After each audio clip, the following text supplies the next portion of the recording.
যে ঈদের নামাজ পড়বো এবং কোরবানি করব।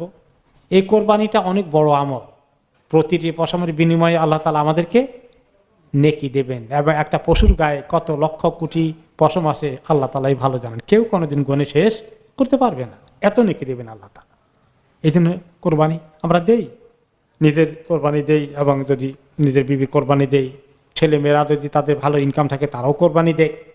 যদিও কেউ কেউ বলেছেন, একটা হাদিসে আছে পরিবার থেকে একটা কোরবানি দিলে হয়ে যাবে, কিন্তু আসলে যদি সামর্থ্য থাকে একটা দিলে হলেও একটা দিলে যে সওয়াব হবে, দুইটা দিলে কি সমান সওয়াব হবে?